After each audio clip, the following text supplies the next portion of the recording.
ओम साई राम। ओम साई राम। ओम साई राम।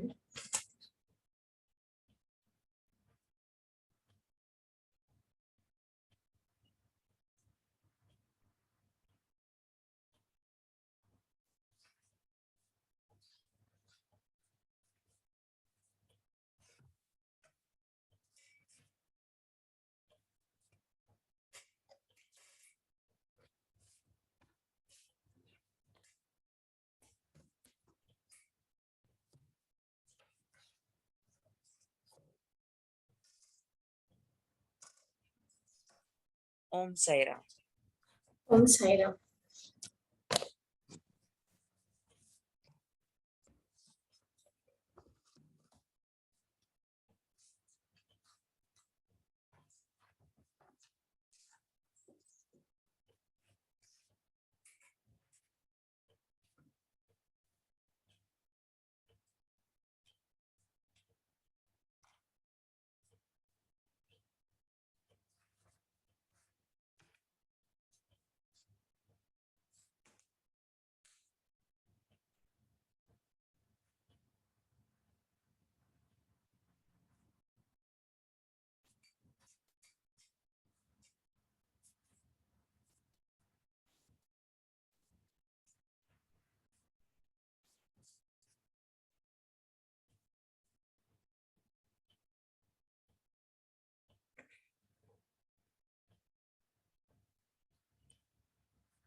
ओम साई राम। आज का अध्याय 26वां 26 चैप्टर। छोटा सा चैप्टर है, बट 3 अलग अलग लीलाओं में हमें बहुत कुछ इम्पोर्टेंट बाबा सिखाते हैं, बाबा समझाते हैं। जिंदगी के उतार चढ़ाव में बाबा गाइड करते हैं और हमें हिम्मत देते हैं। काफी बार हमारी जिंदगी में ऐसे मोड़ आ जाते हैं जहां हमें ऐसा लगता है कि कुछ भी नहीं है लाइफ में, जिंदगी वीरान है, कुछ भी नहीं, ना कोई हमारा है ना हम किसी के हैं। काफी बार तो सुसाइड करने का भी मन करता है। ऐसा लगता है कि जिंदगी किसी काम की ही नहीं है। कुछ लोग सुसाइड कर भी लेते हैं। बट सुसाइड करना, मरना, क्या ये सॉल्यूशन है? अपनी तकलीफों का सामना करना, क्या ये सॉल्यूशन नहीं है? लेकिन तकलीफों का सामना करे कैसे, वो हिम्मत लाए कैसे, वो विश्वास लाए कैसे? ये बहुत जरूरी है फ्रेंड्स,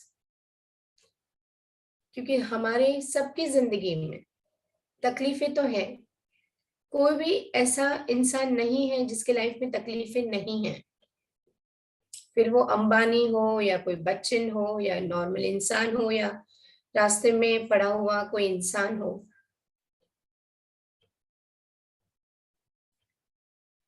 सबका लेवल ऑफ प्रॉब्लम अलग हो सकता है, बट तकलीफ तो सभी को है। कोई पूर्ण तरीके से खुश नहीं है, सुखी नहीं है। ये अलग लीला है यूनिवर्स की। ये जो लीलाएं हैं 26वें चैप्टर में, वो लीला यही बताती है। अलग लोगों का, अलग अलग भक्तों का विश्वास, अलग अलग लोगों के प्रॉब्लम्स, थॉट पैटर्न्स। शुरू करते हैं अध्याय 26वां, बाबा का नाम लेके और उनका आशीर्वाद लेके, उनको प्रे करके। गुरुर्ब्रह्मा गुरुर्विष्णु गुरुर्देवो महेश्वरः, गुरु साक्षात् परब्रह्म, तस्मै श्री गुरुवे नमः। ओम शांति शांति शांति। ओम साई राम।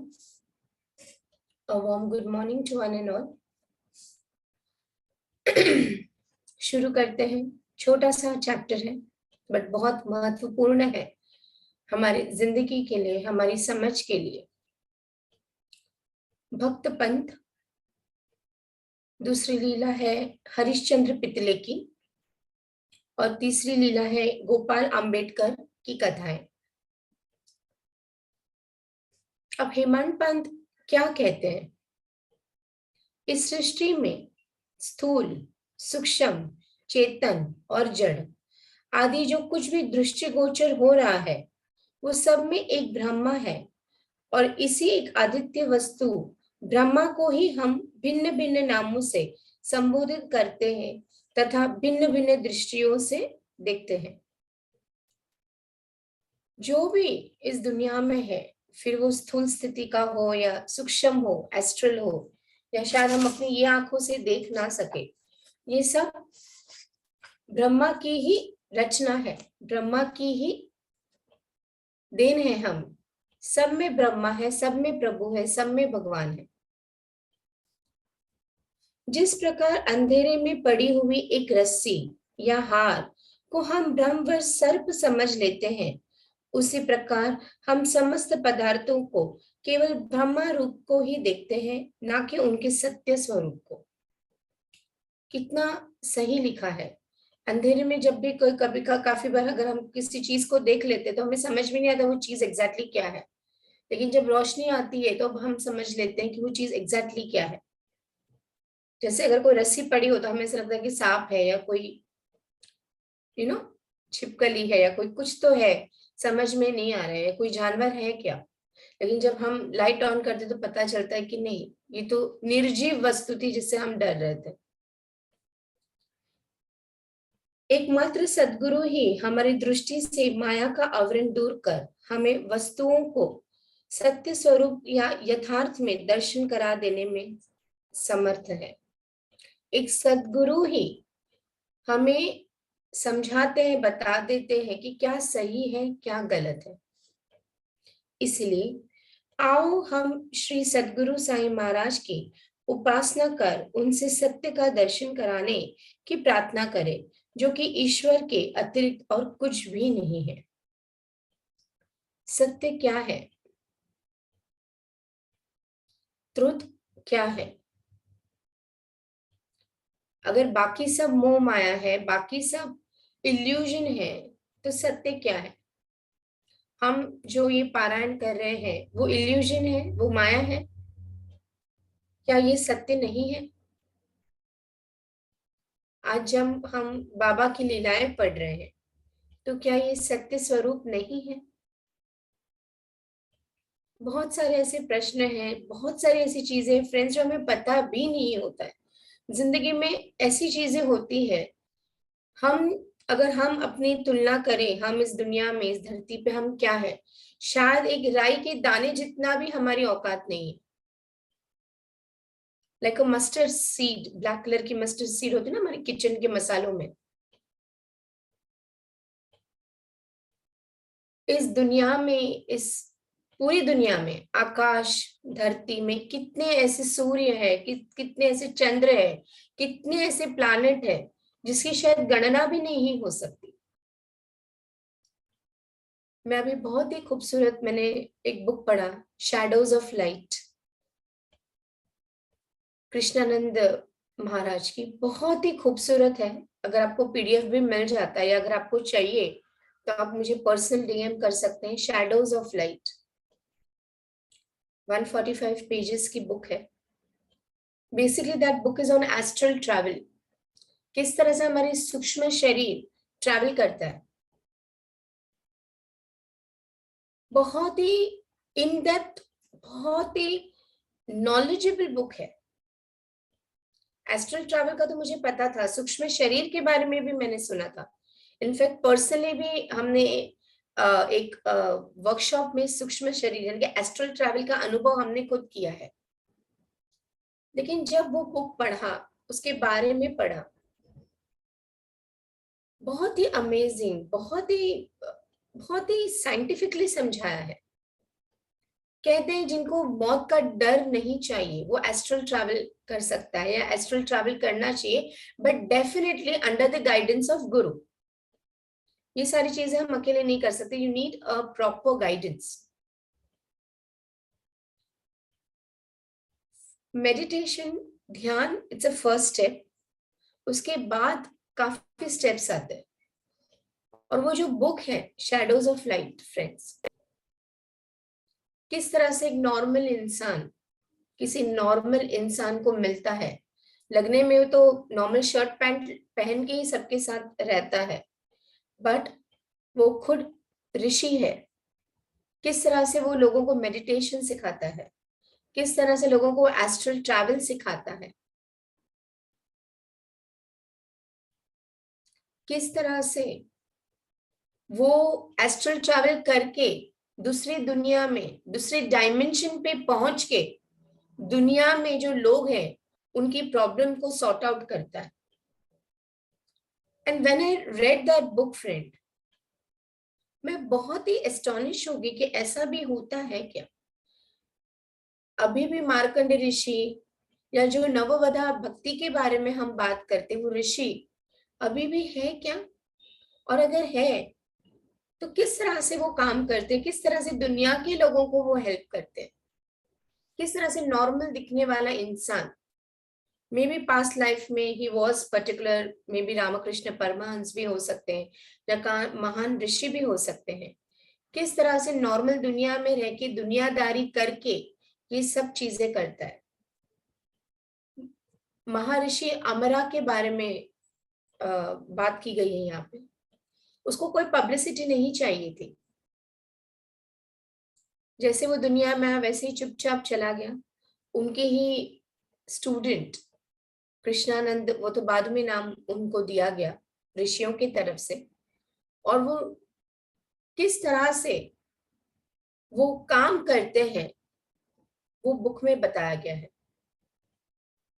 बहुत बड़ा युद्ध टालना, मे भी बीमारियों को टालना, लोगों को किस तरह से हेल्प करना। हम बहुत सारे संत के बारे में जानते हैं, जैसे साईं बाबा हुए, या समर्थ स्वामी हुए, या जीसस क्राइस्ट हुए, या गौतम बुद्धा हुए, या मोहम्मद हुए। बट ऐसे काफी ऋषिज हैं, महर्षिज हैं, योगीज हैं, जिनका नाम हमें पता भी नहीं है, लेकिन आज भी वो इस दुनिया के लिए काम कर रहे हैं। स्पिरिचुअलिटी की अगर हम बात करें तो ये तो 1000 सालों से है, आध्यात्मिकता। लेकिन पिछले 15-20 साल से ये इतना बढ़ गया है। अगर आप लोग भी अगर ये चीज को अगर पॉइंट आउट करें तो 15-20 सालों से इतना आध्यात्मिक बढ़ गया है।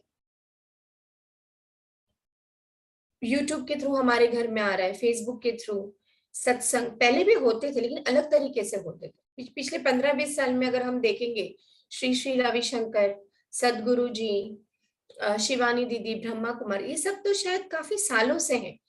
क्यों अपने लाइफ में 15-20 साल से ज्यादा आए हैं? मे बी टेलीविजन सेट की वजह से या डिजिटल मीडिया की वजह से ये लोगों के घर घर तक पहुंच रहे। पहले लोग मंदिर में सत्संग करते थे, अपने आप में फ्रेंड्स को रख के सत्संग करते थे। अब तो हम घर पे भी सत्संग कर सकते हैं। ये आज हम जो पारायण कर रहे हैं, ये मीडिया की वजह से ही पॉसिबल है कि कोई कौन सी जगह पे बैठा है, कोई गुजरात से सुन रहा है, कोई महाराष्ट्र से सुन रहा है, कोई यूएस से सुन रहा है, कोई फ्लोरिडा से सुन रहा है। ये सत्संग है। लेकिन ऐसी बहुत सारी चीजें फ्रेंड्स जो हमें आइडिया भी नहीं है, लेकिन जब अगर आपको मौका मिले पढ़िएगा जरूर। इंग्लिश में है मेरे पास उसका PDF. I don't know about Gujarati या हिंदी या मराठी, बट बहुत ही इन डेप्थ है। अगर आपको मेडिटेशन के बारे में, एस्ट्रल लाइफ के बारे में आपको ये जानना है ना कि आपके एक्चुअल में, तो ये बोलो, अगर आपको ये जानना है ना आपकी औकात क्या है। हमें ऐसा लगता है हम कितने बड़े काम करते हैं। किसी का कुछ कर लिया तो हमें लगता है बहुत बड़ी सेवा कर ली। थोड़ा सा मेडिटेशन कर लिया तो लगता है कितना मेडिटेशन किए, क्या कर लिया। थोड़ा सा पारायण कर लिया, अरे मैं तो पारायण करती हूँ यार सुबह 5 बजे उठ के, कितना हमें ऐसा होता है हम कितना करते। पर जेन्युइनली ऐसा है कि हम राय के दाने जितना भी नहीं कर रहे हैं जो हमें एक्चुअली करना चाहिए। लोग तो कितना कुछ करते हैं ये शरीर फॉर्म में, ये इंसान ही है, लेकिन वो इंसान भी मौका ऊपर वाला सभी को देता है, लेकिन वो मौका कितने लोग लेते हैं। किस तरह से लोगों का प्रॉब्लम्स खुद पे लेके किस तरह से ये योगीज आगे बढ़ते हैं। श्री रामकृष्ण परमहंस के बारे में हम सब जानते हैं फ्रेंड्स। उनको कैंसर था, थ्रोट कैंसर। अगर कोई बोलेगा कि वो तो योगी थे, उनको कैसे कैंसर हो सकता है? वो अपने मेडिटेशन में, अपनी लीलाओं से, अपने चमत्कार से कैंसर को नहीं भगा सकते थे? ऑफ कोर्स उनको आने की जरूरत ही नहीं थी। कैंसर भगाने की बात दूर है, लेकिन उन्होंने अपने डिवोटीज के कर्मा लिए।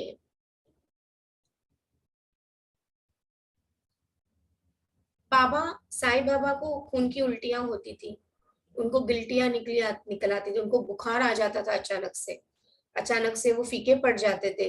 अस्थमा का अटैक उस वक्त साईं बाबा को आता था। क्यों? क्या बाबा अपना खुद का ध्यान नहीं रखते थे?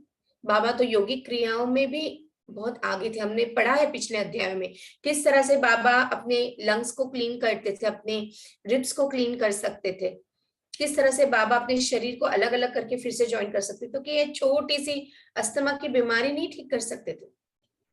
अपना हाथ नहीं बचा सकते थे वो आग से? खून की उल्टियां खुद पे बंद नहीं कर सकते थे? नहीं कर सकते थे। बट अगर आपने जीवन लिया है, अपनी शरीर धारी की, अपने शरीर को ग्रहण किया है, आप शरीरधारी है, तो शरीर के सारे कष्ट भी आपको सहन करने पड़ेंगे। फिर वो बीमारी हो, फिर वो फाइनेंशियल प्रॉब्लम हो, फिर वो रिलेशनशिप इश्यूज हो, कुछ भी हो, इन सभी चीजों से यही पता चलता है। पहले मैं बहुत सोचती थी कि इतने बड़े बड़े महापुरुष को क्यों ऐसी बीमारी हो जाती है, किसी को हार्ट अटैक। स्वामी विवेकानंद 36 साल की उम्र में ही उन्होंने समाधि लिया वो से राधे से, and he had a high diabetes, उनको बहुत डायबिटीज था।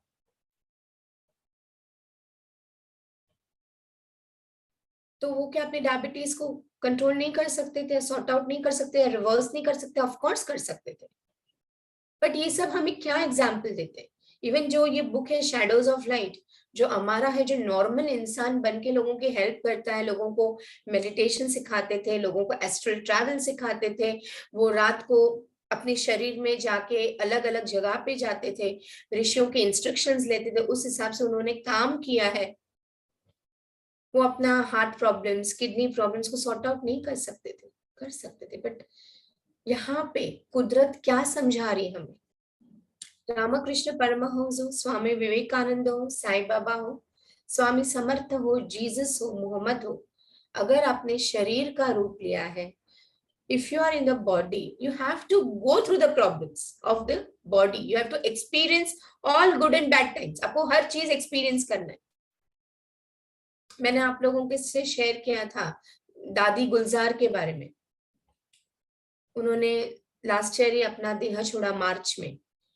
4.5 years तक वो हॉस्पिटल में रही। She had cancer, she had brain tumour, she had heart problem.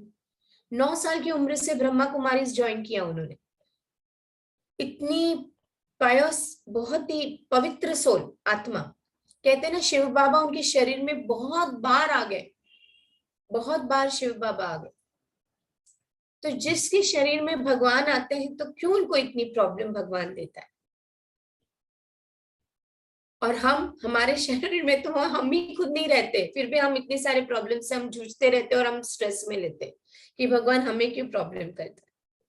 ना हम रेगुलरली मेडिटेशन करते हैं, ना ऐसे कोई अच्छे काम कर रहे हैं, ना किसी का प्रॉब्लम दुख ले रहे हैं हम, फिर भी हम बहुत दुखी रहते हैं।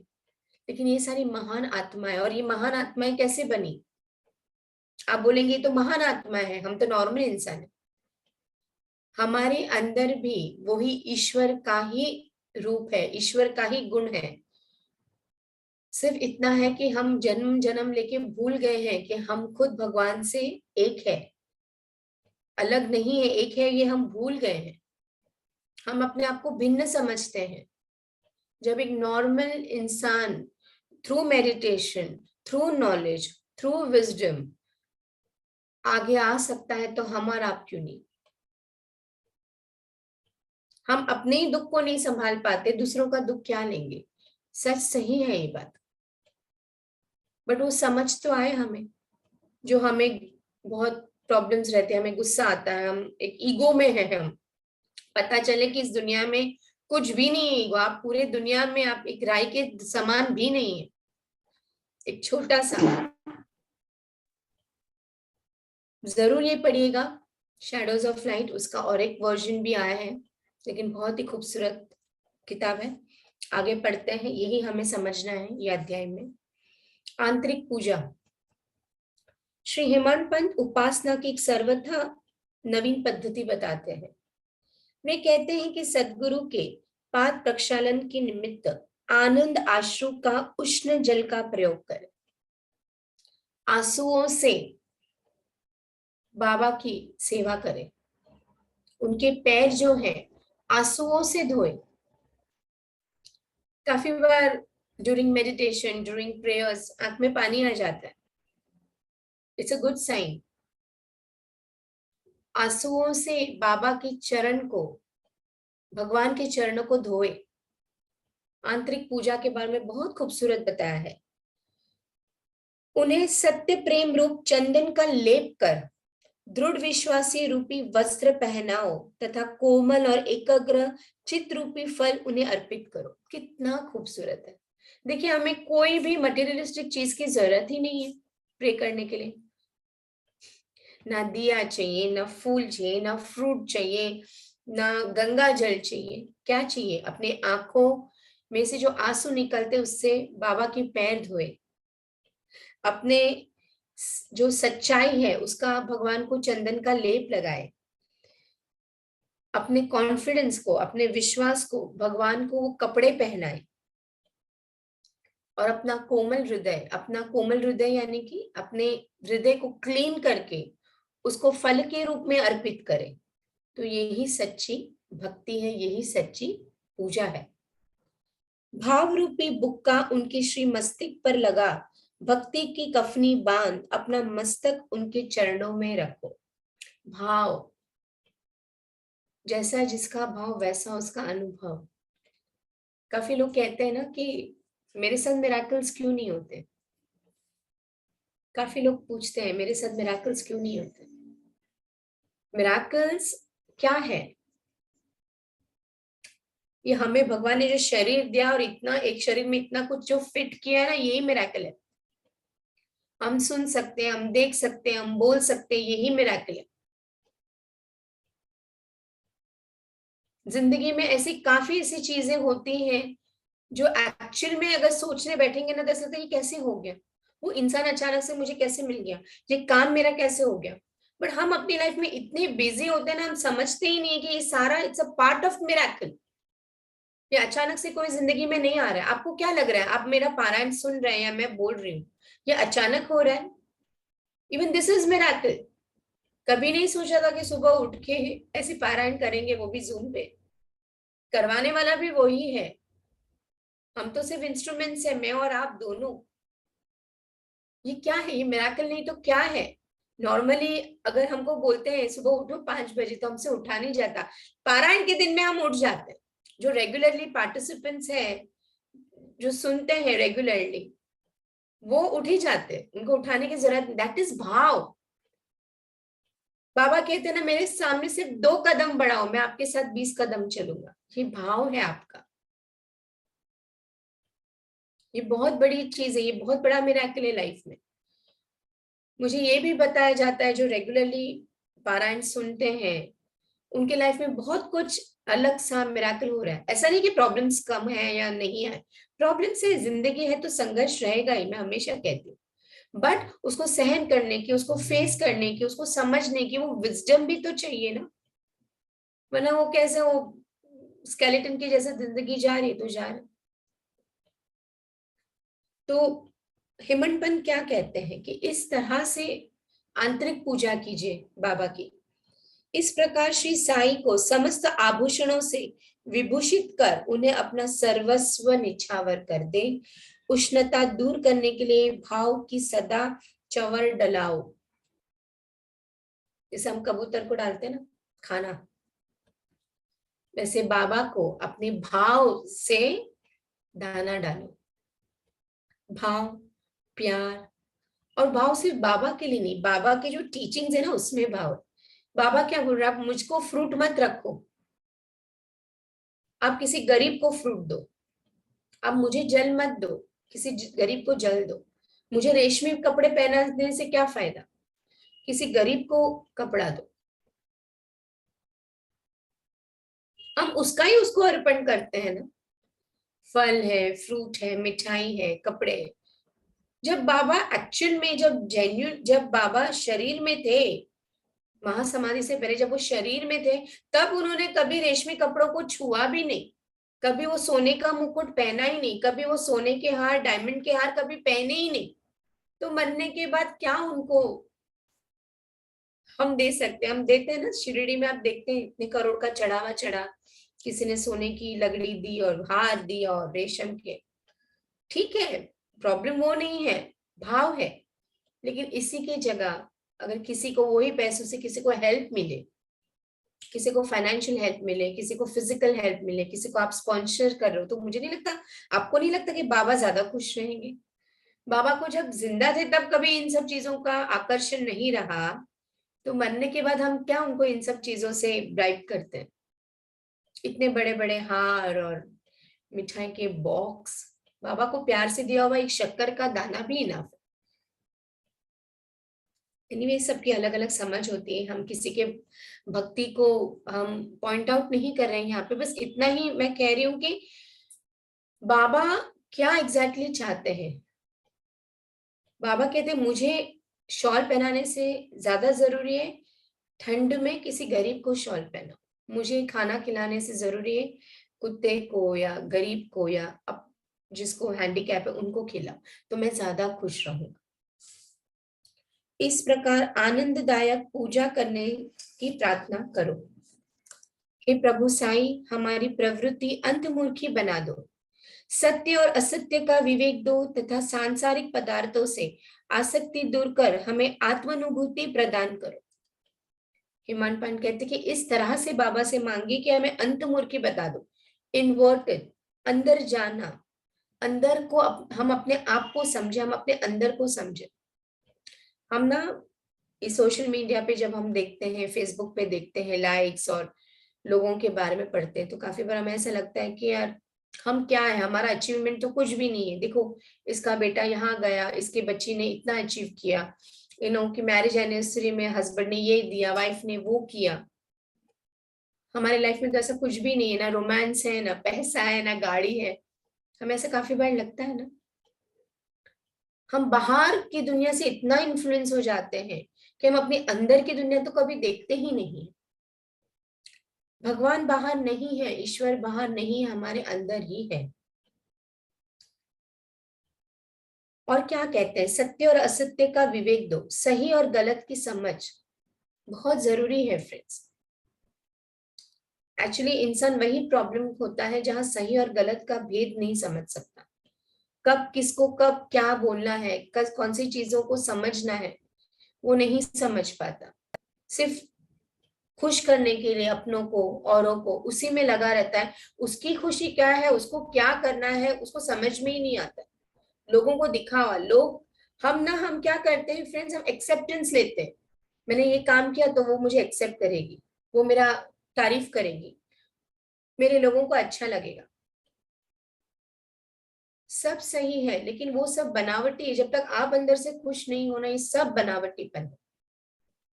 लोगों को खुश करना है तो दिल से आप पहले खुश होने चाहिए। अगर आप खुश नहीं तो आप लोगों को खुश नहीं कर सकते। दिखावे में मत जाइए, दिखावा मत कीजिए किसी चीज का। सामने वाले इंसान को नहीं पता चलता, लेकिन ऊपर वाला प्रभु को सब पता चलता है कि कितना दिखावा है, कितना सत्य है। तो ये विवेक आना जरूरी है हमें, कि हमें सच और झूठ, रियल और आर्टिफिशियल में हमें पता चले। हम अपनी काया और प्राण आपके श्री चरणों में अर्पित करते हैं। हे प्रभु साई, मेरे नेत्र को तुम अपने नेत्र बना लो, ताकि हम सुख और दुख का अनुभव ही ना रहे। बहुत ही ब्यूटीफुल है। हमारे नेत्रों को आपके नेत्र बना दो, सुख और दुख का अनुभव ही ना रहे। अभी भी प्रॉब्लम्स हैं, ये सही है, ये गलत है, ये सुख है, ये दुख है। इतने पैसे आएंगे तो मैं खुश हो जाऊंगा, इतने पैसे नहीं है इसलिए मैं दुखी हूँ। मुझे ये प्रॉब्लम है इसलिए मैं दुखी हूँ, मेरे पास ये आ जाता तो मैं, उसी में से हम ऊपर ही नहीं आ पाते। लेकिन जब हम साईं की नजर से देखेंगे, जब हम भगवान की नजर से देखेंगे, तो सब सही होता है, कुछ भी गलत नहीं हो सकता। हे साईं, मेरे शरीर और मन को तुम अपनी इच्छा अनुकूल चलने दो, तथा मेरे चंचल मन को अपने चरणों की शीतल छाया में विश्राम करने दो। मेरे मन को आप चलाइए, मेरे तन को आप चलाए, मेरे मन को आप चलाए, और जो मेरा मन यहाँ वहां भटकता है ना, उसको प्लीज कहीं सही रास्ते पे ले जाइए। ये सब जब हम बाबा से रिक्वेस्ट करते हैं, कहते हैं, डेफिनेटली बहुत हद तक हमारी जिंदगी में फर्क पड़ जाता है। लेकिन वो विश्वास होना जरूरी है कि फर्क आएगा, और उसके लिए आपको भी थोड़ा बहुत कुछ करना है। कुछ नहीं, दिल से याद करना है, थोड़ी देर मेडिटेशन करना है, या पारायण करना है, या मंत्र जाप करना है, जो भी आपको ठीक लगे। अब हेमंत पंत कहते हैं कि इस अध्याय की कथाओं की ओर आते हैं। भक्त पंत। एक समय एक भक्त जिनका नाम पंत था और एक अन्य सदगुरु के शिष्य थे, उन्हें शिरडी पधारने का सौभाग्य प्राप्त हुआ। उनकी शिरडी आने की इच्छा तो न थी, परंतु मेरा मन कछु और है और विधाता को कछु और वाली कहावत चितार्थ हुई। एक पंत करके था इंसान, और उसको शिरडी आने की तो इच्छा नहीं थी, क्योंकि वो किसी और सदगुरु को फॉलो करते थे। तो उनको इच्छा तो नहीं थी, लेकिन बोलते ना, जब भगवान की इच्छा होती है तो उसे एक्सेप्ट करना समझदारी होती है, क्योंकि हमारी इच्छा तो लिमिट ब्रेन लिमिट थॉट्स के साथ होती है। पर जब उसके प्लान्स होते हैं ना, तो वो आपका ये life time, past life time, आने वाले लाइफ टाइम के बारे में सब सोच के ही वो आपको देते हैं। लेकिन हमें तो ऐसे लगता है भगवान ने मेरा काम नहीं किया तो मतलब भगवान खराब, भगवान बुरे, भगवान मेरी तरफ देखते ही नहीं है, बाबा मेरी तरफ और करते ही नहीं है, बाबा मुझे पूछते ही नहीं। हम झगड़ते, हम क्वेश्चन पूछते हैं बाबा को। हम ना बार्टर सिस्टम में ही रहते हैं। बाबा ने ये मेरा काम कर दिया, थैंक यू बाबा, आप तो ग्रेट हो, आप तो कल्याणकारी हो, आप तो चमत्कारी हो मेरी लाइफ में, थैंक यू। कुछ दिन नहीं हुए, कुछ बुरा हुआ ना, बाबा ये आपने क्यों ऐसा किया, मेरी जिंदगी में ये तकलीफ क्यों लाई आपने,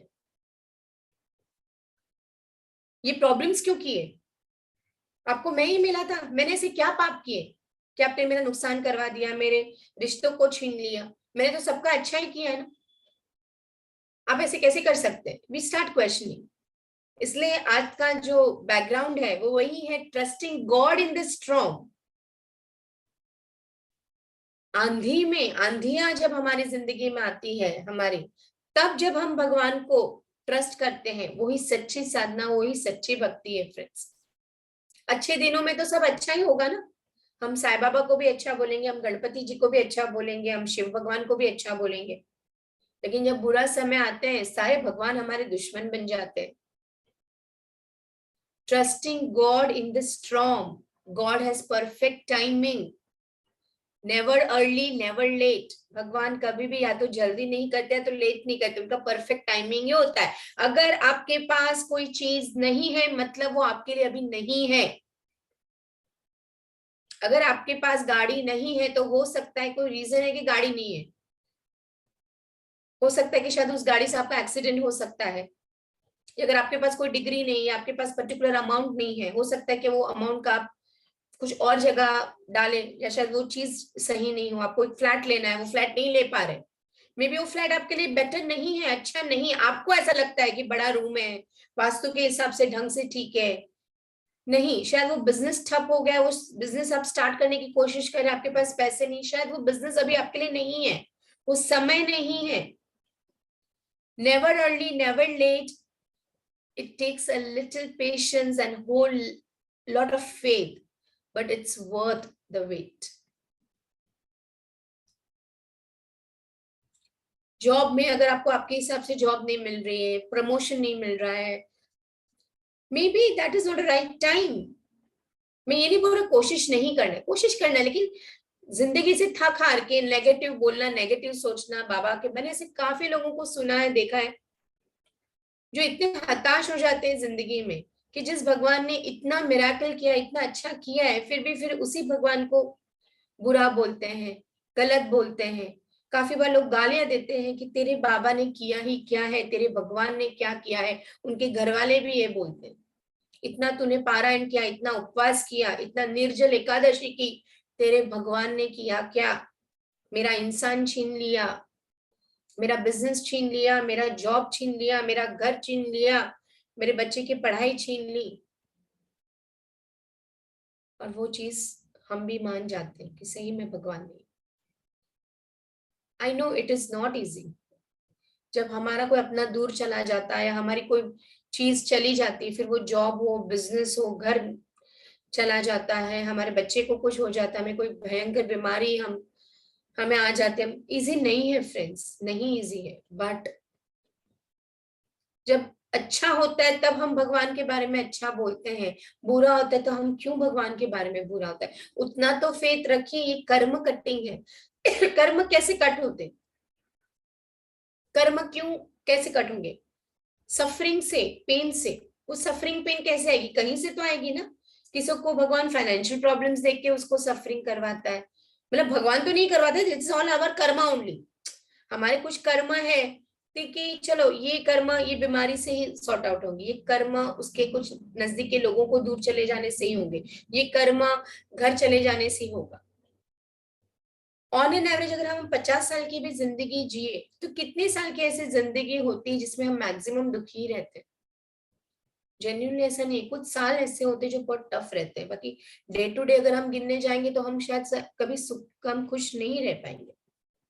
वो फेथ वो जरूरी है फ्रेंड्स। और बिलीव मी, अगर आप अपनी लाइफ को अगर रिवाइंड करेंगे ना और सोचेंगे ना 15 साल पहले या 20 साल पहले ये प्रॉब्लम हुई थी, आज अगर आप सोचेंगे तो बनेगा अच्छा हुआ वो प्रॉब्लम हुई थी, वो जरूरी थी प्रॉब्लम होना।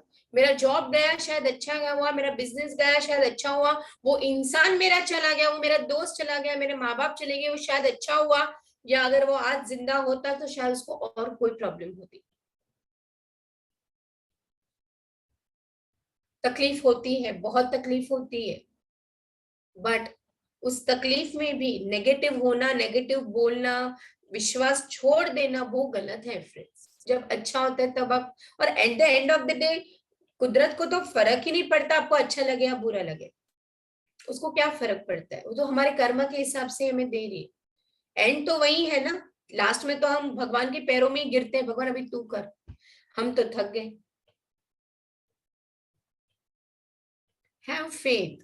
प्रॉब्लम्स है जिंदगी में, आएंगी, छोटी मोटी बड़ी से बड़ी प्रॉब्लम आएगी, नो नॉट, मैं ना नहीं बोल रही, सबकी प्रॉब्लम लाइफ में आती है, मेरे लाइफ में, आपके लाइफ में।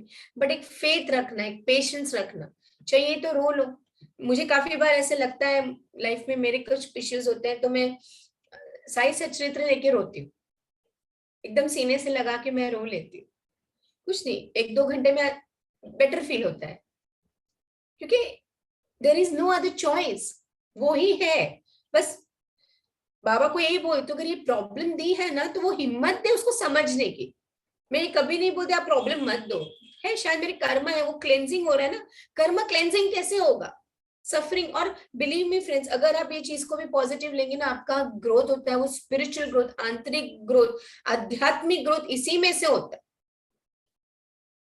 और at the end of the day हम ह्यूमन बींग्स हैं जो स्पिरिचुअलिटी में आगे आने के लिए कर रहे हैं ना। एक्चुअली जेन्युइनली तो यही कहा जाता है कि हम स्पिरिचुअल बींग्स हैं और इंसान रूप का एक्सपीरियंस करने हम आते हैं।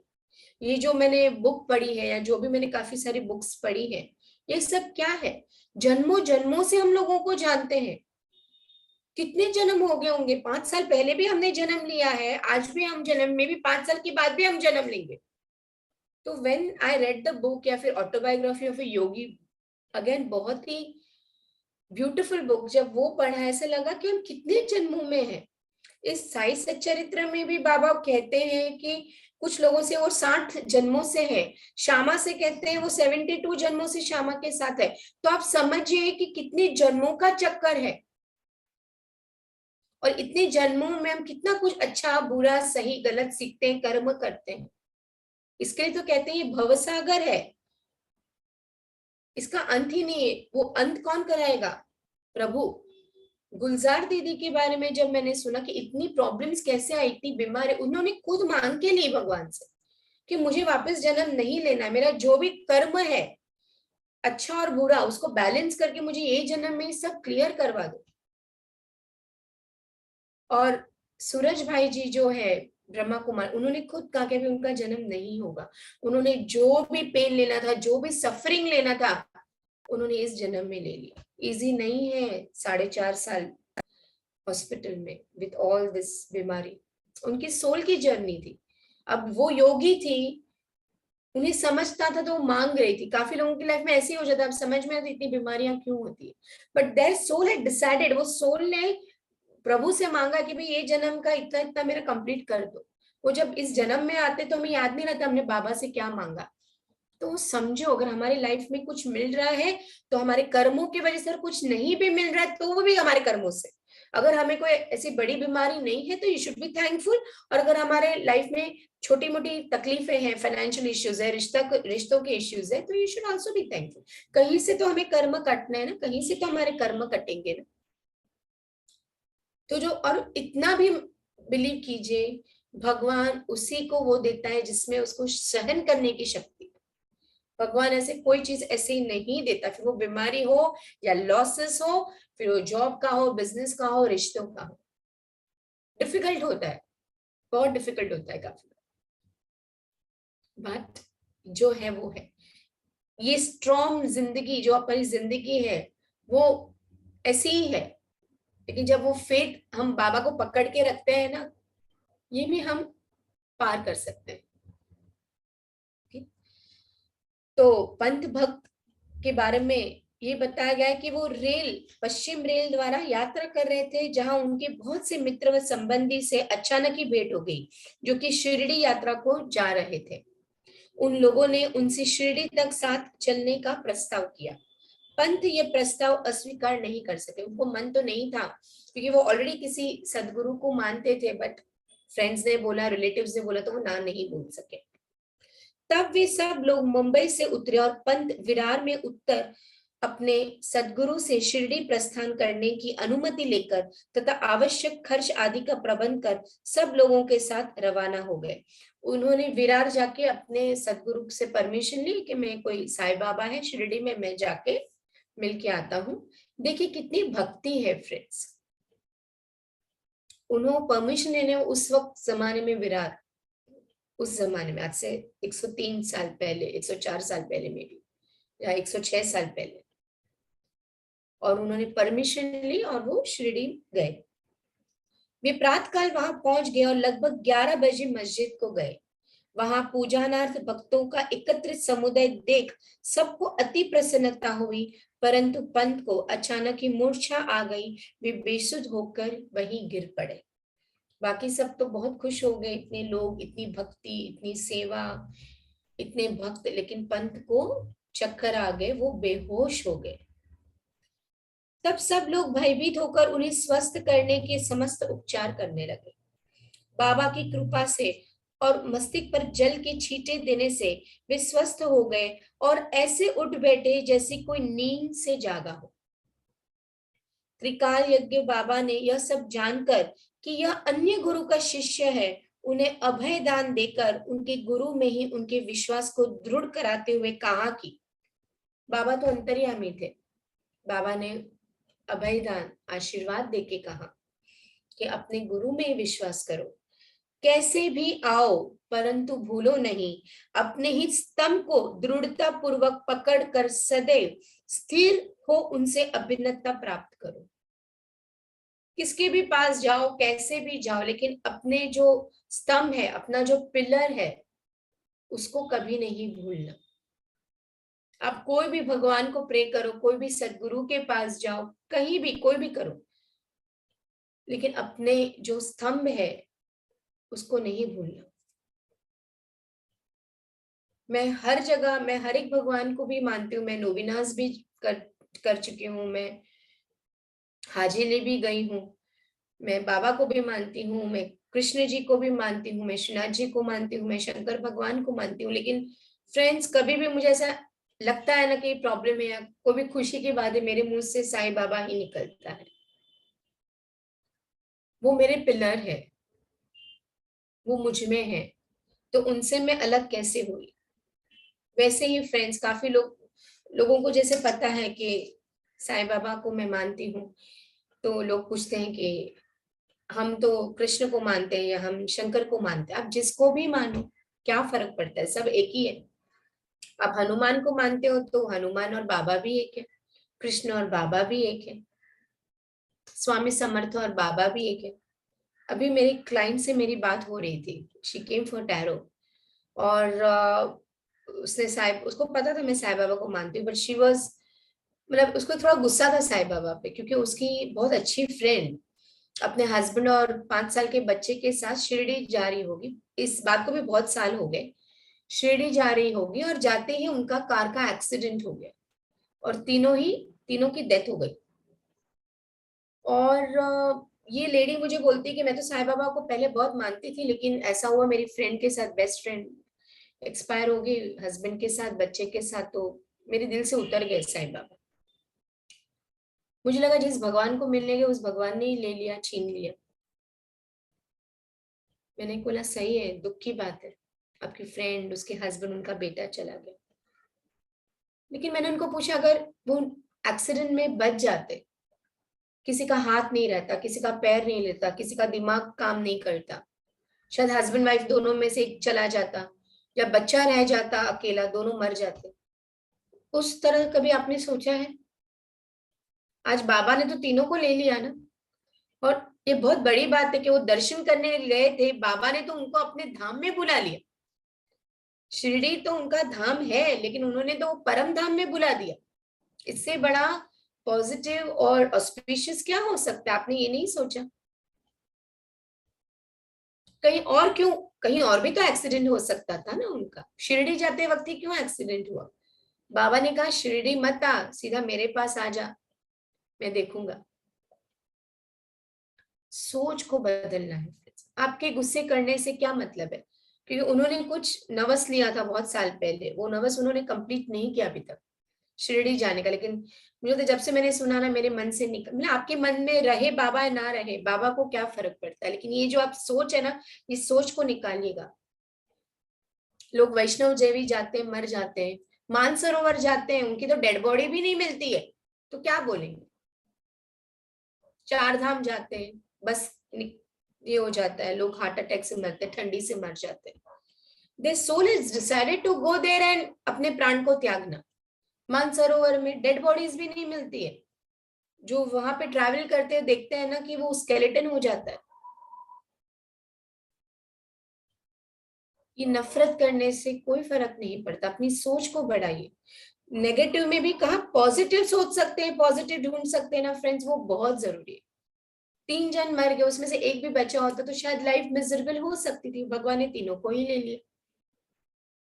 कहते हैं ना, अभी भी वो फ्लैट में उनका, मे बी शायद उनका जो एनर्जी वो फील होते हैं उनके, फिर देवर देवरानी ने वो फ्लैट ले लिया बिकॉज पूरा खानदान ही चला गया। बट बहुत इजी नहीं है इसको गल्प करना, बट ग्रेजुअली सैमिल, जब अगर आपका वो एक फेथ है ना बाबा पे कि वो जो करेगा ठीक ही है, बस हिम्मत देना। मैं हमेशा कहती हूँ बाबा, हम तो अज्ञानी, हमें तो समझ में नहीं आता, बट वो समझ आप देना, समझ तो आप दे सकते हैं ना।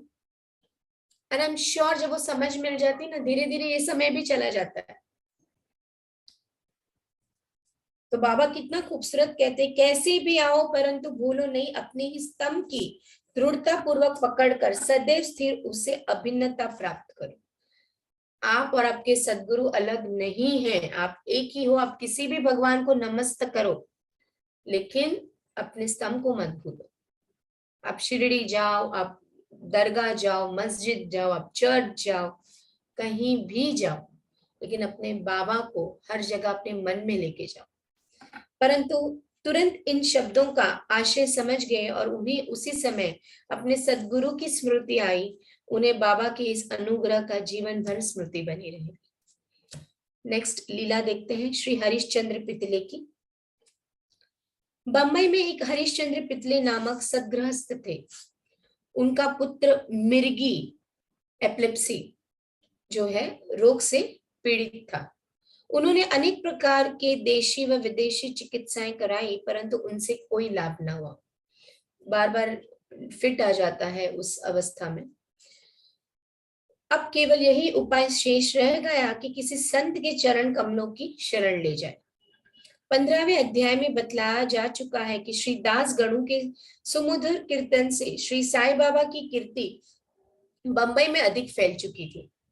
पितले ने भी सन 1910 में उनका कीर्तन सुना और उन्हें ज्ञात हुआ कि श्री साईं बाबा की केवल कर स्पर्श तथा दृष्टि मात्र से ही असाध्य रोग अमूल्य समूल नष्ट हो जाते हैं। तब उनके मन में भी श्री साईं बाबा के शुभ दर्शन की तीव्र इच्छा जागृत हुई। किसी ने कहा कि अभी कोई संत या आध्यात्मिक उपचार लो अपने बच्चे के लिए, और तभी उन्हें याद आया कि उन्होंने संत दास गणु जो थे उनकी आदत थी कि जब भी वो कीर्तन स्टार्ट करते ना, वो बाबा का फोटो हमेशा रखते, बाबा का फोटो रख के और वो कीर्तन शुरू करते। तो लोग कीर्तन तो सुनते, बाबा को भी देखते, बाबा का फोटो देखते, तो वो रिलेट कर सकते थे। और इस तरह से हरिश्चंद्र पितले को लगा कि अब मैं दास गणों के पास जाता हूँ, शिरडी के बाबा के पास जाता हूँ, क्योंकि उनके स्पर्श से ही मेरा बेटा ठीक हो सकता है। अब ये भी फेथ की बात आई। यात्रा का प्रबंध कर भेंट देने हेतु फलों की टोकरी लेकर पत्नी और बच्चों सहित वे शिरडी पधारे। मस्जिद पहुंचकर उन्होंने चरण वंदना की तथा अपने रोगी पुत्र को उनके श्री चरणों में डाल दिया। बाबा की दृष्टि उस पर पड़ते ही उसमें एक विचित्र परिवर्तन हो गया। बच्चे ने आंखें फेर दी और बेसुध होकर गिर पड़ा। उनके मुंह से झाग निकलने लगा तथा शरीर पसीने से भीग गया और ऐसी आशंका होने लगी कि उसके प्राण निकलने ही वाले हैं। यह देखकर उसके माता पिता अत्यंत निराश होकर घबराने लगे। बच्चे को बहुधा थोड़ी मूर्छा तो अवश्य आ जाया करती थी, परंतु यह मूर्छा दीर्घ काल तक रही। यानी कि नॉर्मली वो बच्चा होश में तो आ जाता था फिट होने के बाद, लेकिन ऐसा हुआ कि अभी वो बाबा के सामने रख के ये सब हो रहा था, वो आ ही नहीं रहा था, अपने होश में आ ही नहीं रहा था, तो माँ बाप डर गए। माता की आंखों से आंसुओं की धारा बह रही थी और वह दुखग्रस्त होकर अंतनाद करने लगे। माँ की आंख में पानी आ गया और वो अंदर ही अंदर बोलने लगी, मैं ऐसी स्थिति में हूँ जैसे कि एक व्यक्ति चोरों के डर से भागकर किसी घर में प्रविष्ट हो जाए और वो घर ही उसके ऊपर गिर जाए। माँ का दिल है ना, उसको ऐसा लगा मैं अपने बच्चे को लाई तो सही, लेकिन पहले तो बेहोश होके जाग भी लिया करता था, तो वो जाग भी नहीं रहा है, क्या हो रहा है पता नहीं चल रहा है। बोलते ना, आकाश से गिरे खजूर में अटके वाली कहावत वाली बात। तब बाबा ने सांत्वना देते हुए कहा कि इस प्रकार प्रलप ना कर धैर्य धारण करो। अगेन यहाँ पे बात आती है पेशेंस की। किसी भी सदगुरु के अगर अपने चरणों में अपने आप को डाला है फ्रेंड्स, श्रद्धा और सबूरी, फेथ एंड पेशेंस बहुत जरूरी। तुरंत हाथ हिलाते ऐसे हवा में नहीं होता है, थोड़ा समय लगता है, समझ लगती है, तभी वो चीज होने वाली होती तो वो पक्का होती है। बच्चे को अपने निवास स्थान पर ले जाओ, वो आधे घंटे के पश्चात होश में आ जाएगा। तब उन्होंने बाबा के आदेश का तुरंत पालन किया। बाबा के वचन सत्य निकले। जैसे ही उसे वाड़े में लाए कि बच्चा स्वस्थ हो गया और पितले परिवार, पति पत्नी व अन्य सब लोगों को महान हर्ष हुआ और उनका संदेह दूर हो गया। बच्चे को ठीक हो गया, एवरीबडी वॉज वेरी हैप्पी, खुश हो गए। श्री पितले अपनी धर्म पत्नी सहित बाबा के दर्शनों को आए और अति विनम्र होकर आदर पूर्वक चरण वंदना कर पाद सेवन करने लगे। पैरों की सेवा की।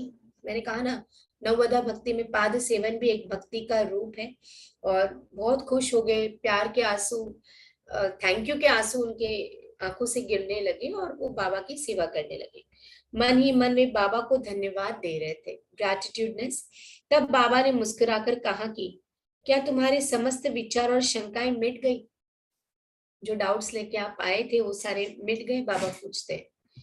उन्हें जिन्हें विश्वास और धैर्य है उनकी रक्षा श्री अवश्य करेंगे। श्री हरि अवश्य रक्षा करते हैं जिनको पास पेशेंस और फेथ है। अच्छा, पेशेंस और फेथ रखने का ये भी मतलब नहीं होता कि हम समझेंगे हो जाएगा काम, मेरी बीमारी दूर हो जाएगी, मुझे जॉब मिल जाएगी, बिजनेस अच्छे से चल जाएगा, मेरा रिश्ता नहीं। आप जो करे मेरे लिए वो ही बेटर रहेगा, बस वो शक्ति और आपकी भक्ति दीजिए, वो समझ दीजिए। ये समझना बहुत जरूरी है फ्रेंड्स।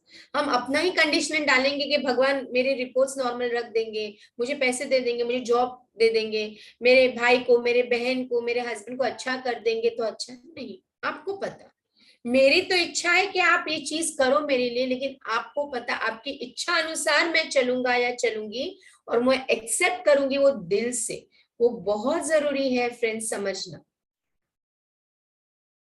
श्री पितले एक धनाढ़ व्यक्ति थे, इसलिए उन्होंने अधिक मात्रा में मिठाई बांटी और उत्तम फल तथा पान बीड़े बाबा को भेंट किए। श्रीमती पितले सात्विक वृत्ति की महिला थी। वे एक स्थान पर बैठकर बाबा की और प्रेम पूर्ण दृष्टि से निहार करती रही। उनकी आंखों से प्रसन्नता के आंसू गिरते थे। उनका मृदु और सरल स्वभाव देखकर बाबा अति प्रसन्न हुए। ईश्वर के समान ही संत भी भक्तों के अधीन हैं। जो उनकी शरण में जाकर उनका अनन्य भाव से पूजन करते हैं, उनकी रक्षा संत खुद करते हैं। शिरडी में कुछ दिन सुखपूर्वक व्यतीत कर पितले परिवार ने बाबा के समीप मस्जिद में जाकर और चरण वंदना कर शिरडी से प्रस्थान करने की अनुमति मांगी। जाने लगे तो वो परमिशन मांगने लगे बाबा से। पितले को पास बुलाकर वे कहने लगे कि बाबा ने उन्हें ऊदी देकर आशीर्वाद दिया और वो कहने लगे कि बापू, पहले मैंने तुम्हें 2 रुपए दिए थे और अब मैं तुम्हें 3 रुपए देता हूँ। बाबा कहते हैं कि पहले मैंने तुम्हें 2 रुपए दिए थे, अब मैं तुम्हें 3 रुपए देता हूँ। इन्हें अपने पूजा गृह में रखकर नित्य इसका पूजन करो, इससे तुम्हारा कल्याण होगा। श्री पितले ने उन्हें प्रसाद स्वरूप ग्रहण कर बाबा को पुनः साष्टांग प्रणाम किया तथा आशीष के लिए प्रार्थना की। उन्हें ये विचार भी आया कि प्रथम अवसर होने के कारण मैं इसका अर्थ समझने में असमर्थ हूँ कि 2 रुपए मुझे पहले कब दिए थे। अब वो पहली बार ही आए थे शिरडी, तो उन्हें ऐसा लगा कि यार अभी 3 रुपए तो दिए, 2 रुपए कब मुझे दिए। वो सोच ही रहे थे, वो समझ नहीं पा रहे थे, लेकिन उनके पूछने की हिम्मत नहीं हुई। वे इस बात का स्पष्टीकरण चाहते थे, परंतु बाबा मौन ही रहे। बाबा मौन ही रहे। बंबई पहुंचने पर उन्होंने अपनी वृद्ध माता को शिरडी की विस्तृत वार्ता सुनाई और उन्हें 2 रुपए की समस्या भी उनसे कही। अपने माता को बताया कि सब अच्छे से हो गया, लेकिन 2 रुपए की बात इस तरह से बाबा ने की। उनकी माता को भी पहले पहले तो कुछ समझ में ना आया, परंतु पूरी तरह विचार करने पर उन्हें एक पुरानी घटना की स्मृति हो आई जिनसे यह समस्या हल कर दी। उनकी वृद्ध माता कहने लगी, अब उनकी मदर को याद आने लगा कि वो 2 रुपए का रहस्य क्या था। जिस प्रकार तुम अपने पुत्र को लेकर श्री साईं बाबा के दर्शनार्थ गए थे, ठीक उसी प्रकार तुम्हें लेकर तुम्हारे पिता अनेक वर्ष पहले अक्कलकोट महाराज के दर्शनार्थ गए थे। देखो, उनकी मम्मी उनको बताती कि जिस तरह से तुम अपने बच्चे को लेके गए थे, उस तरह तुम्हारे पिताजी भी तुम्हें लेके गए थे, लेकिन अक्कलकोट के महाराज के पास गए थे, स्वामी समर्थ के पास। महाराज पूर्ण सिद्ध योगी, त्रिकाल यज्ञ और बड़े उदार थे। तुम्हारे पिता परम भक्त थे, इस कारण उनकी पूजा स्वीकार हुई। तब महाराज ने उन्हें पूजानार्थ 2 रुपए दिए थे, जिनकी उन्होंने जीवन पर्यंत पूजा की। उनकी मदर कहती है कि 2 रुपए उस वक्त अक्कलकोट महाराज ने दी थी, जो उन्होंने जीवन पर्यंत उसका पूजा की, उसकी प्रेयर की। उनके पश्चात उनकी पूजा यथाविधि न हो सकी और वे रुपए कहीं खो गए। पूजा ढंग से नहीं, और वो जो कॉइन था वो कहीं ना कहीं मिसप्लेस्ड हो गया।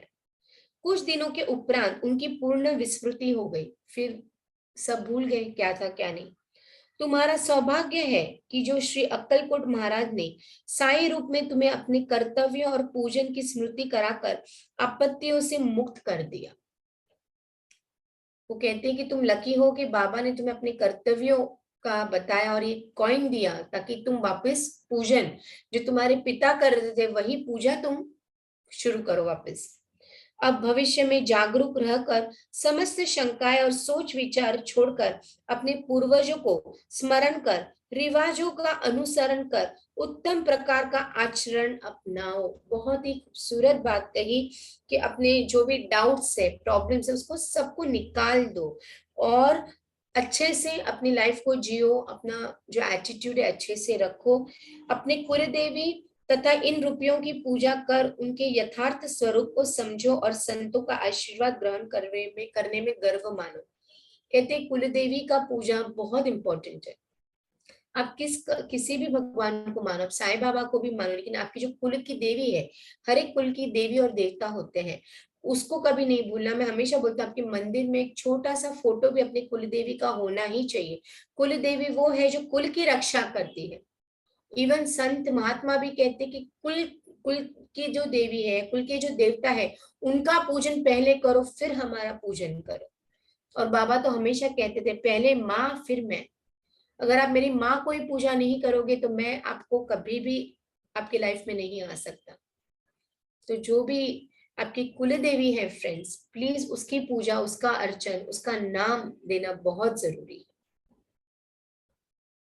श्री साई समर्थ ने दया कर तुम्हारे हृदय में भक्ति के बीजारोपण कर दिया है और अब तुम्हारा कर्तव्य है कि तुम उसकी वृद्धि करो। कहती है उनकी मम्मी की सीड तो डाल दिया भक्ति का तुम्हारे मन में, अब उसको किस तरह से बड़ा कर रहे हो वो बीज को, वो तुम पे है। हम लाते हैं ना काफी बार छोटा सा प्लांट लेके आते हैं, बीज लाते हैं, लेकिन अगर हम उसको पानी नहीं डालेंगे, उसको फर्टिलाइज नहीं करेंगे, तो वो खत्म हो जाएगा। तो जो बीज है, भक्ति का जो बीज पनप रहा है, उसको और आगे बढ़ाओ, उसको और वृद्धि करो, ना कि इन सब चीजों से ये अच्छा नहीं हुआ, ये बुरा हुआ, उसने ऐसा किया, उसने वैसा किया, मेरी लाइफ में कोई नहीं है, मैं अकेला हूं, मैं अकेली हूं, इन सब चीजों से बाहर निकलना बहुत जरूरी है। माता के मधुर वचनामृत का पान कर श्री पितले को अत्यंत हर्ष हुआ। उन्हें बाबा की सर्वकाल ज्ञातता विदित हो गई और उनके श्री दर्शन का भी महत्व ज्ञात हो गया। इसके पश्चात वे अपने व्यवहार में अधिक सावधान हो गए। अब एक आखिरी अध्याय, आखिरी चैप्टर, लीला जिसे कहते हैं, नॉट चैप्टर, लीला, श्री अंबेडकर की लीला है। किस तरह से एक इंसान अपने आप को सुसाइड करने का सोच रहा था और किस तरह से बाबा ने उसको बचाया। पुणे के श्री गोपाल नारायण अंबेडकर बाबा के परम भक्तों में से एक थे, जो ठाणे जिला व जवाहर स्टेट के आंबाकारी विभाग में 10 वर्ष से कार्य करते थे। गोपाल नारायण अंबेडकर जो थे वो बाबा के रेगुलरली वो आते थे, भक्त थे, और वो जॉब करते थे जवाहर स्टेट में पिछले 10 साल से। वहां से सेवानिवृत्ति होने पर उन्होंने अन्य नौकरी ढूंढी, परंतु वे सफल न हुए। वहां से रिटायर होने के बाद उन्होंने कोई जॉब ढूंढा, लेकिन उन्हें नहीं मिला।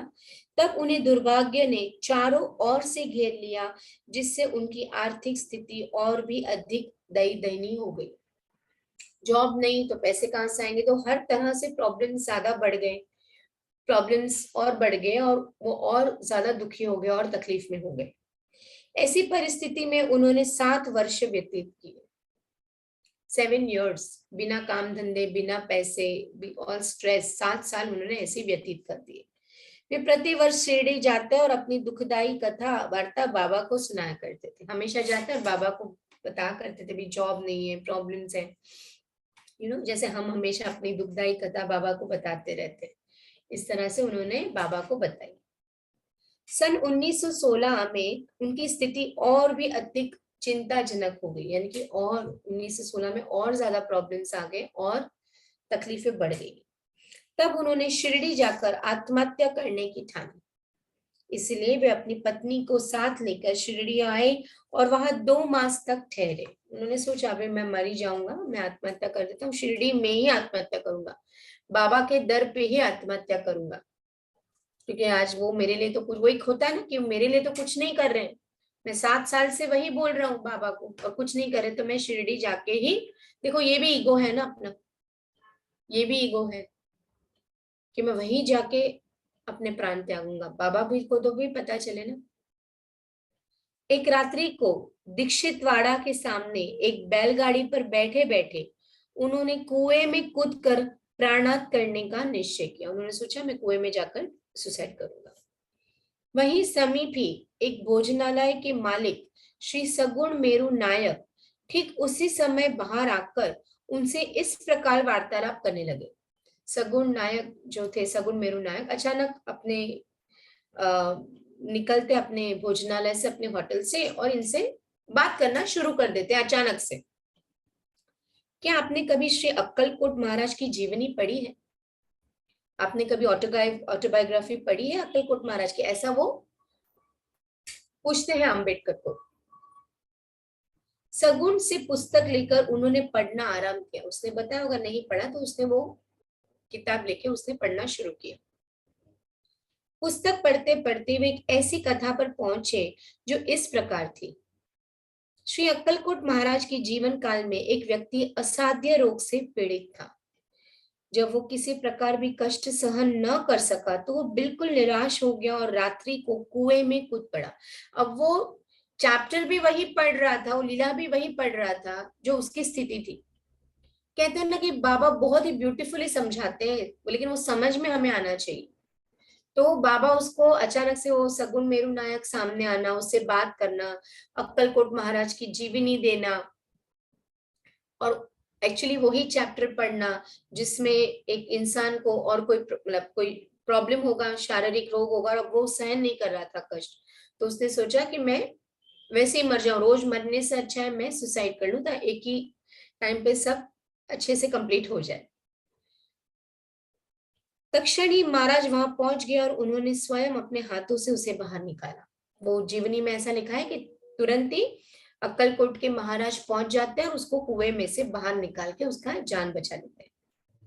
वे उसे समझने लगेगी, अब वो समझने लगेगी तुम्हें अपने शुभ अशुभ कर्मों का फल अवश्य ही भोगना चाहिए।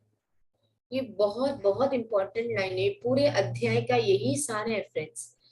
तुम्हें अपने शुभ अशुभ कर्मों का फल अवश्य ही भोगना चाहिए। यदि भोग अपूर्ण रह गया तो पुनर्जन्म धारण करना पड़ेगा। इसलिए मृत्यु से यह श्रेयस्कर है कि कुछ काल तक उन्हें सहन कर पूर्व जन्मों के कर्मों का भोग समाप्त कर सदैव के लिए मुक्त हो जाओ। गुस्सा करना, चिड़चिड़ करना, नफरत करना, लोगों से रिश्ता तोड़ना, भगवान को भला बुरा कहना, कोई काम नहीं आने वाला।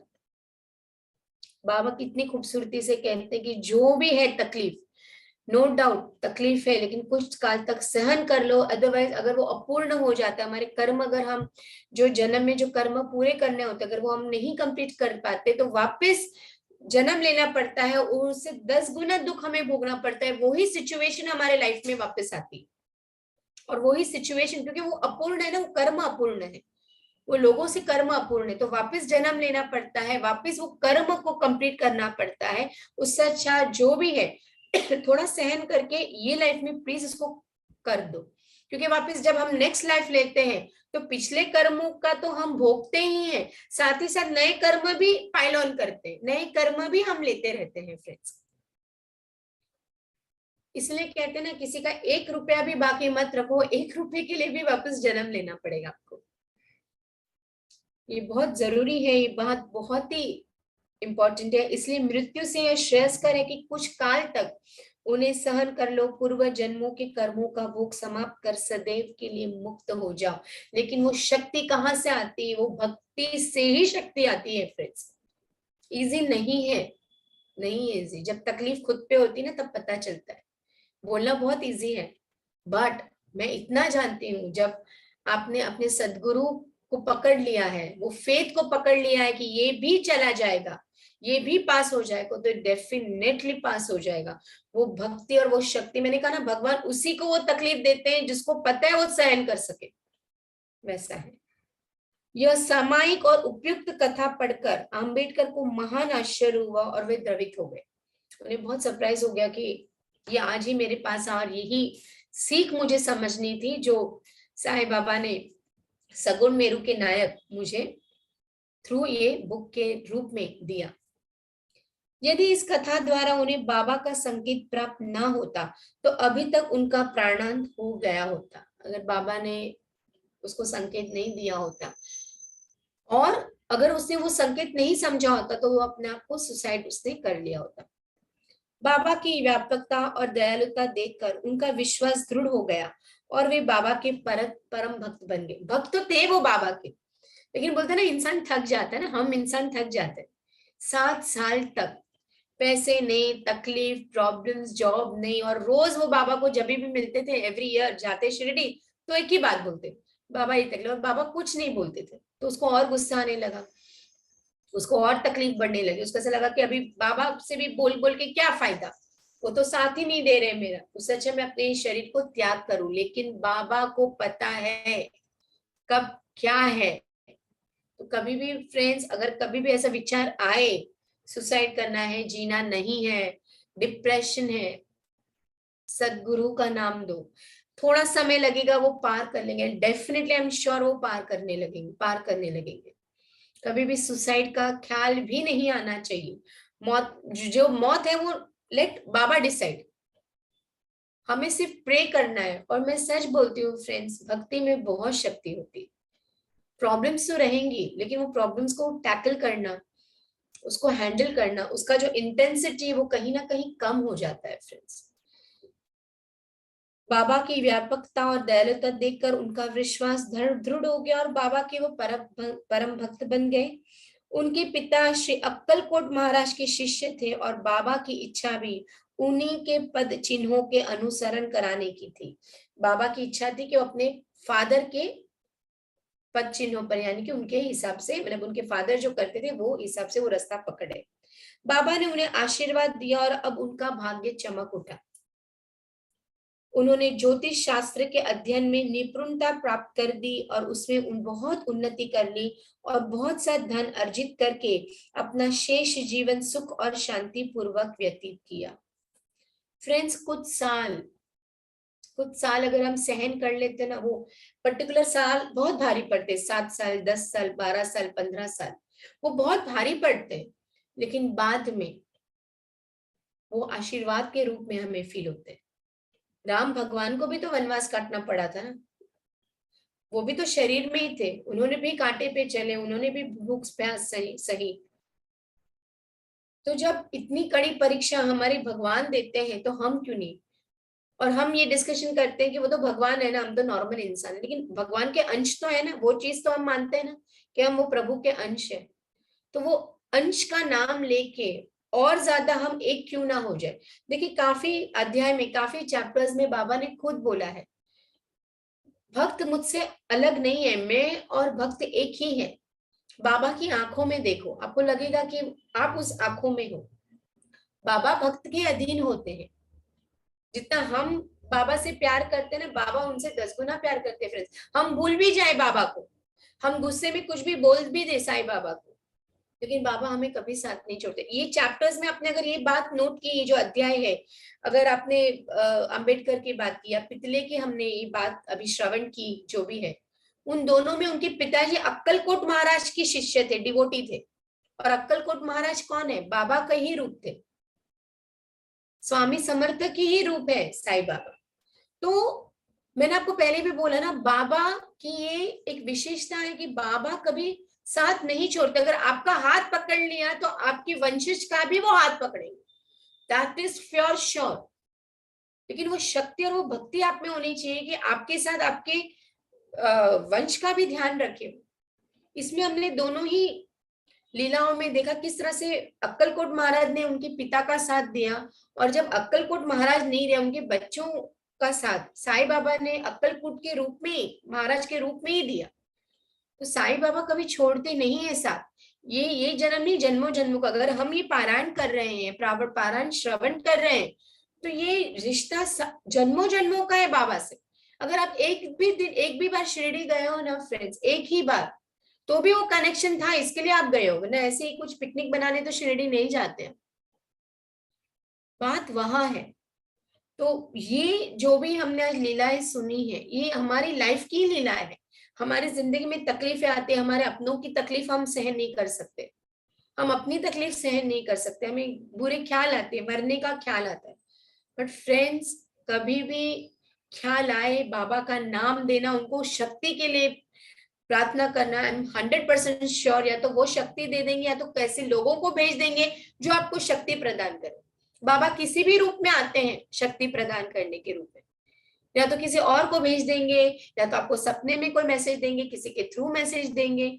कभी भी हिम्मत मत हारे, कितना भी बुरा दिन हो वो चला जाएगा। जब अच्छे दिन नहीं रहते तो बुरे दिन भी नहीं रहेंगे। ये जो लास्ट में हमने देखा कि 7 साल के बाद बाबा ने उनको आशीर्वाद दिया, तो वो खुद ज्योतिष किस में आगे बढ़े, उन्होंने धन लक्ष्मी सब प्राप्त की। थोड़ा पेशेंस और बहुत सारा फेथ होना बहुत जरूरी है। इसी के साथ ये अध्याय यही समाप्त करूंगी। बट अगेन वही जो हमेशा बोलती हूँ, शुद्ध दान कीजिएगा, जो भी आपसे बन पड़े दान दीजिएगा, अन्न दीजिएगा, थैंक यू बोलिएगा, ग्रैटिट्यूडनेस रखिएगा।